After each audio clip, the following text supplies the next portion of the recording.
বনের গায়ে খুঁজে দেখে নিষ্ঠুরের হৃদয়, আল্লাহ রহম নাম লয় আর কবরের মাথা। কবর বলে কি করছিলে দেখাও না একবার, তারা বলে ছিঁড়ে ফেলবে বাণী যে আল্লাহ। কবর বলে ছিঁড়ি বলে করছি আমি পর, শুধু পরে দেখবো আমি জিনিসটা কেমন। আমার বললেন আমি একবার দেখবো। বোন বলল ভাই রে শোনো আমার বাণী, না পাক তুমি শোনো না গো এ যে আল্লাহর বাণী। উযু করে গোসল করে উযু করে প্রথম পড়ে বিসমিল্লাহ, তারপরে পড়তে থাকে সূরা ফাতিহা। লা ইলাহা ইল্লাল্লাহু মুহাম্মদ রাসূল, সত্যি তুমি মরুর বুকে জান্নাতেরই ভূত।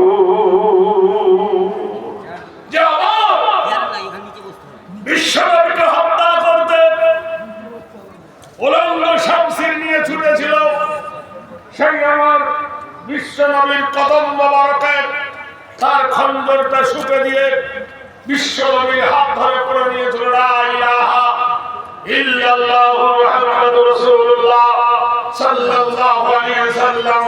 নব জাগরণী নব নেতৃত্ব চরিত্র মোর, হেরি নাম কল্যাণ সত্যম কল্যাণ গয়, অলহ হরবংশিত মুহাম্মদ লা ইলাহা ইল্লা হরব কিবা করম মুহাম্মাদুর পরম পরম পাবম সত্যম মুহাম্মাদুর সুন্দরম।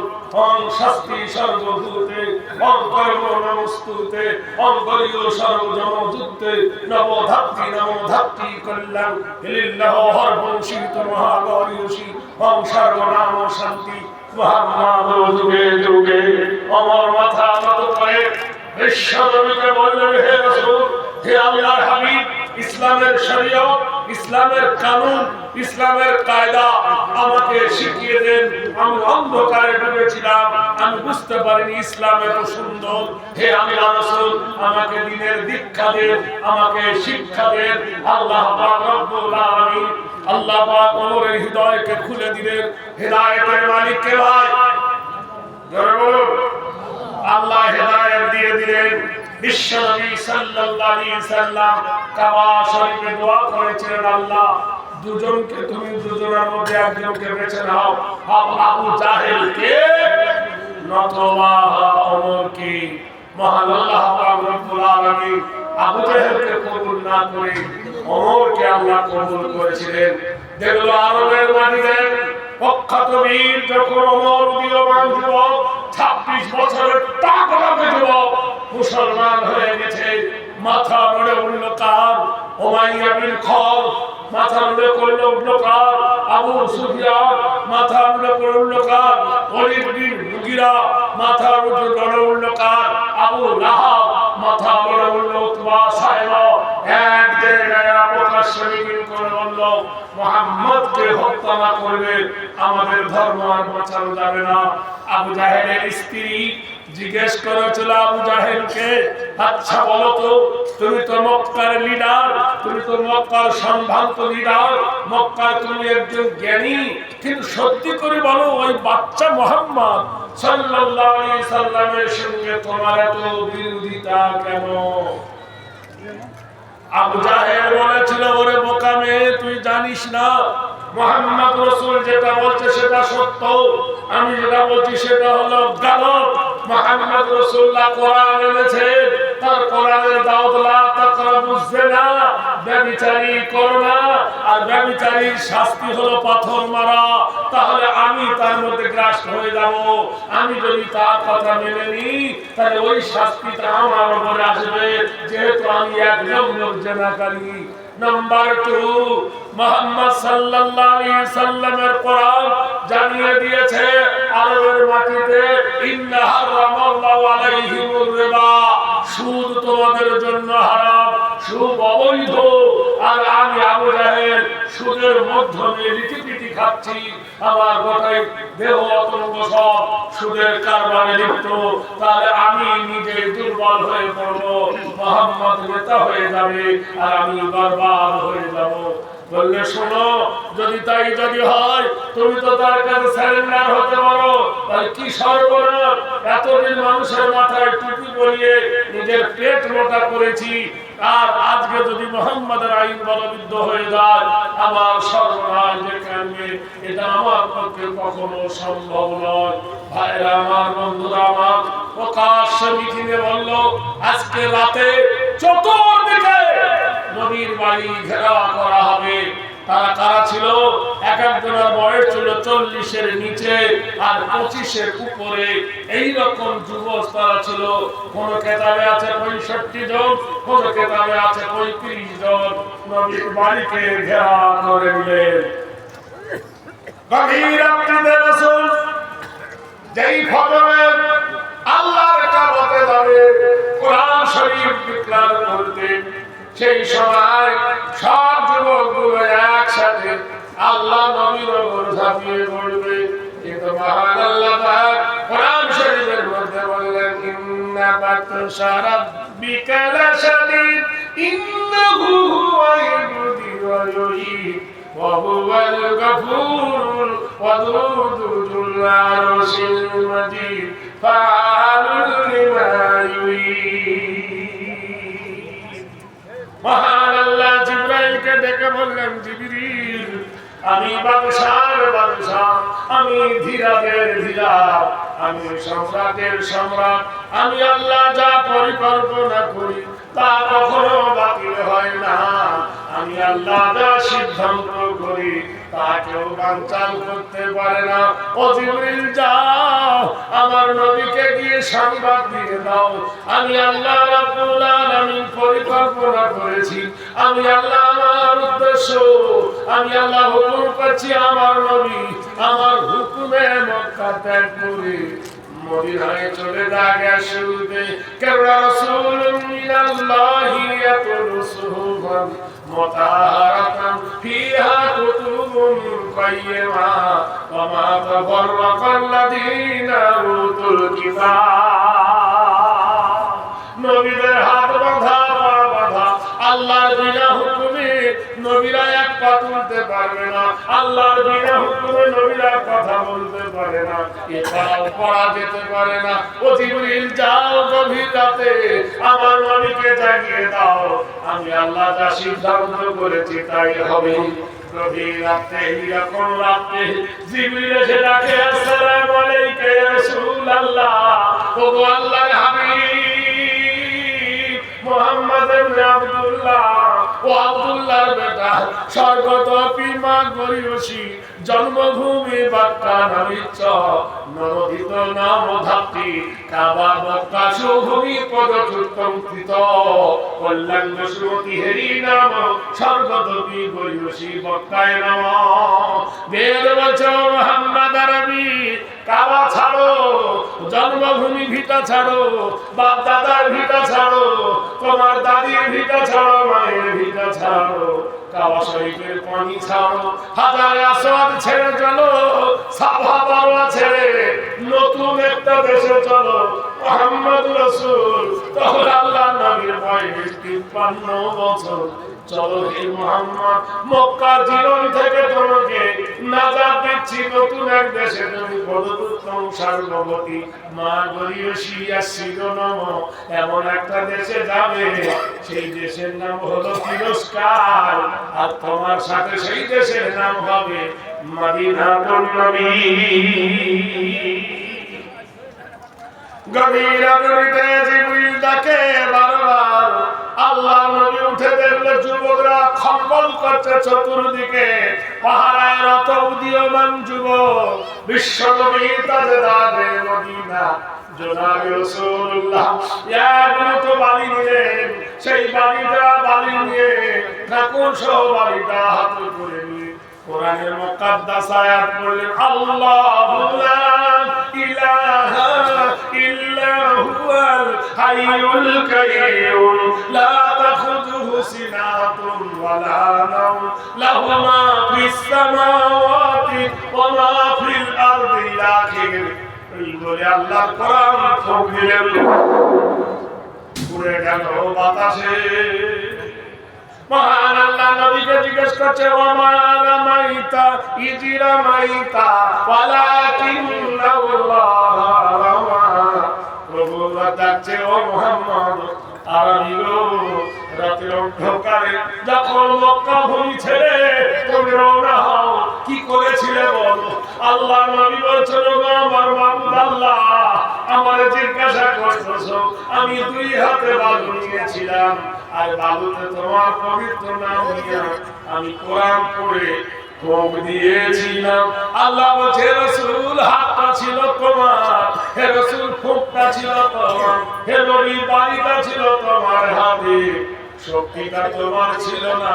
বলো, ওয়ালাকিন্নাল্লাহ রামা, শক্তি প্রয়োগ করেছে তোমার আল্লাহ। তারা ঘুম পড়েনি, আমি তাদের ঘুম পাড়িয়ে দিলাম। নিশিরাতে আল্লাহর নবী, বিশ্ব নবী, সৈয়দ দো আলম নবীজি, শাহে মদিনা, সৈয়দ আলম নবীজি, শাহে মদিনা, মদিনা যাইতে নবী বলেন রওনা। নবী বলেন, হযরত আলী, আমার বিছানাতে যাও রে শুয়ে তোমারে বলি। হযরত আলী শুয়ে গেলেন, হযরত আলী শুয়ে গেলেন নবীর বিছানায়, মদিনা যাইতে নবী হলেন রওনা। গভীর রাত্রিতে বিশ্বনবী পায়খানার চেম্বারের পাইপে উল্টে পাঁচিল টপকে, কাফেররা কেউ দেখতে পেল না, তাদেরকে ডিঙিয়ে ডিঙিয়ে পার হলো, কারোর খবর ছিল না। আপনাদের সাথী আবু বকর, আবু বকরের বাড়ির কাছে আল্লাহ নবী শুধু মিষ্টি সুরে ডাকলেন, আবু বকর। আবু বকর তৈরি ছিলেন, লাব্বাইকা ইয়া রাসূলুল্লাহ। সঙ্গে সঙ্গে দুজনে ওই নিশি রাত্রিতে জন্মভূমি মক্কা ছেড়ে মদিনার দিকে রওনা হলেন। তখন তো রাস্তা ছিল না, এই পাহাড় টপকে, ও পাহাড় টপকে চারটে চারটে পাহাড় ডিঙিয়ে যে পাহাড়ে গেলেন, সেই পাহাড়টার নাম হলো গারে সুর।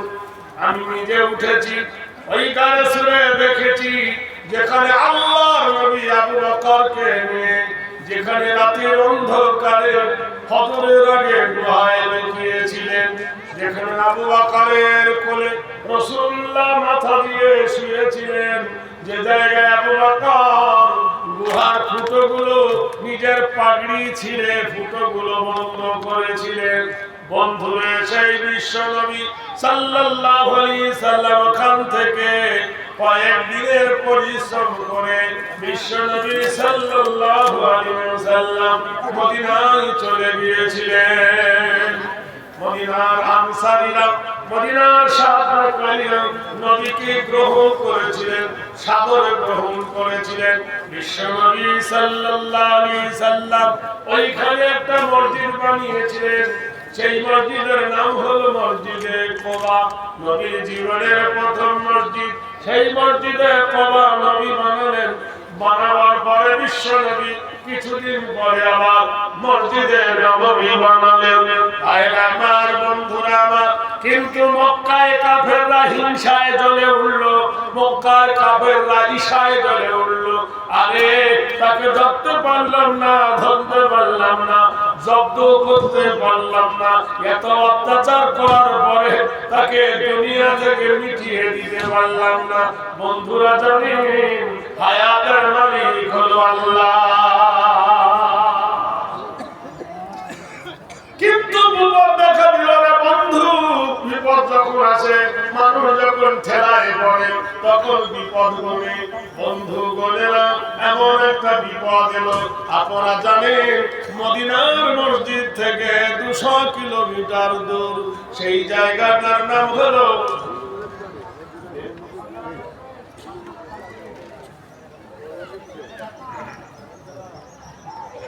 সুবহানাল্লাহ। আমি এইরকম ভালো টাইম আমি পাই না। আমি যতবার এসেছি দামাইপুর আমার ভাটিয়া বেলায় হয়, আর সব সময় বলি যে ডাবের দাম বেশি না নারকেলের দাম বেশি। সবাই বলে ডাবের দাম বেশি, আমার নারকেল আছে না ডাব আছে?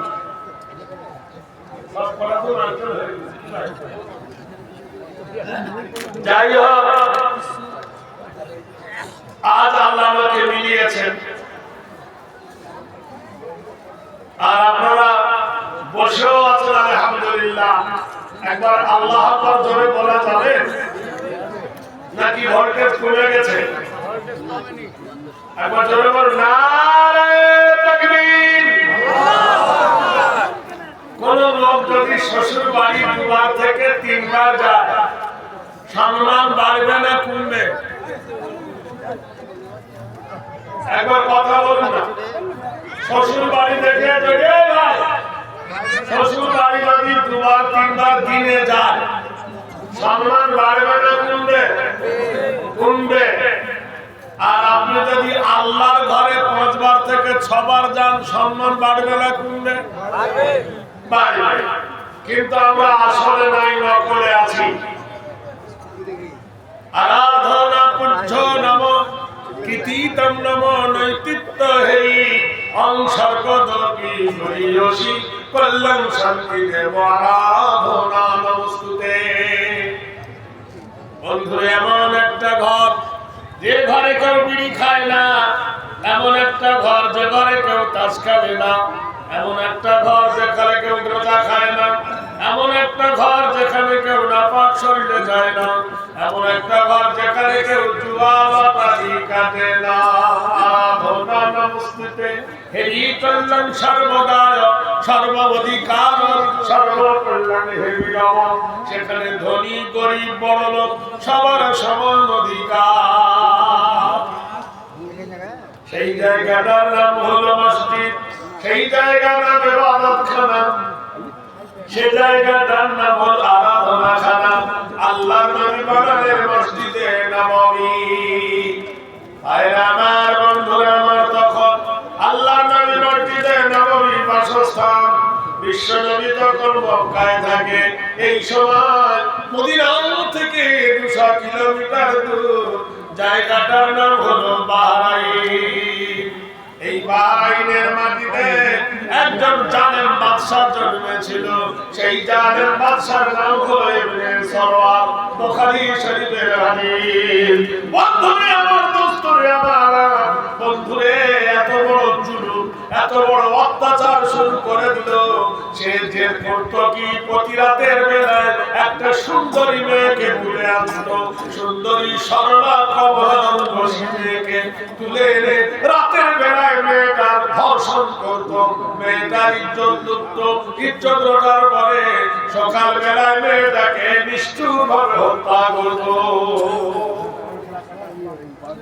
গোটা এলাকায় হাহাকার পড়ে গেল, গোটা এলাকায় কান্দনরত হয়ে গেল, গোটা এলাকার মানুষের মধ্যে কন্দনরত হয়ে গেল। কারো মা, কারো বোন, কারো ভাই, কারো দাদি, কারো নানি একের পর এইভাবে ধ্বংস হতে লাগলো। সবাই মিলে মক্কায় মিটিং লাগলো। হায় হায়, কি করা যাবে? বাদশা তো খেপে গেছে, কে দমানো কি করে যায়? সবাই মিলে বলল, শোনো, যিনি ইনকিলাবের নেতা, যিনি আন্দোলনের নেতা, যিনি সত্যবাদী নেতা, তাকে তোমরা তাড়িয়ে দিয়েছ। কোরআন কথা বলে, ইন্নাকা লালা খুলুকিন আযীম, নিশ্চয় তোমার চরিত্র হলো মহান।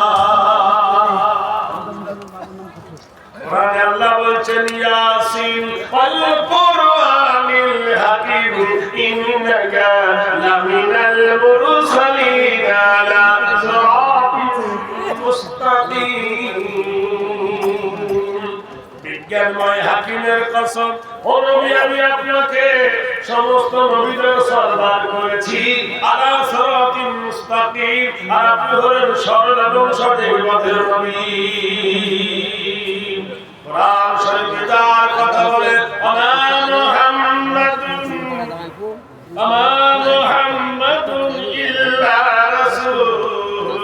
তুমি মুহাম্মদ সাল্লাল্লাহু আলাইহি সাল্লাম রাসূল। কোরআন শরীফে আল্লাহ বলেন মাকানা মুহাম্মাদুন আবা আহাদিন মির রিজালিকুম ওয়ালাকিন রাসূলুল্লাহি ওয়া খাতামান নাবিয়্যিন ওয়া কানা আল্লাহু বিকুল্লি শাইইন আলিমা। আমাদের দেশে অনেকে ছেলের নাম ধরে ডাকে অমুকের বেটা অমুক, আরো এরকম বাপের নাম ধরে ডাকতো, মেয়ের নাম ধরে ডাকতো অমুকের আব্বা। কোরআন বললো আমার নবীকে কোন রজুলের পিতা বলো না, কোন পুরুষের আব্বা নয়। জয়নাবের পুরুষের আব্বা বলে ডেকো না, কি বলে ডাকবে? ওয়ালাকিন রাসূলুল্লাহ, তাকে আল্লাহ রাসূল বলে তোমরা ডাকবে। ওয়া খাতামান নাবিয়্যিন, আর তিনি হলেন আখিরি জামানার নবী। তখন আল্লাহর নবী চাচা আব্বাস উনি মদিনায় যাননি, তখন উনি মুসলমান হননি, নবীকে অন্তরে ভালোবাসতো, কিন্তু মক্কার লিডারের ভয়ে তার ভালোবাসাকে চেপে রেখেছিল। সবাই মিলে আব্দুল্লাহ, সবাই মিলে আব্বাসকে ধরে বলল, আব্বাস তোমার ভাতিজা মুহাম্মদ সাল্লাল্লাহু আলাইহি সাল্লামের উপরে আমরা অন্যায় করেছি, অনাচার করেছি, অত্যাচার করেছি, দোষ দিয়ে তাড়িয়ে দিয়েছি। এখন আমরা হারে হারে বুঝতে পেরেছি আমাদের দোষ কতটা। তবে একটাই কথা, এই যে নারী প্রতিদিন হত্যা হচ্ছে, নারী প্রতিদিন জবাই হচ্ছে, এই নারী আন্দোলনটা করে থামাবে কে শুনি? আর ওর বয়সের বাড়িতে বহু নেতা জন্মেছে,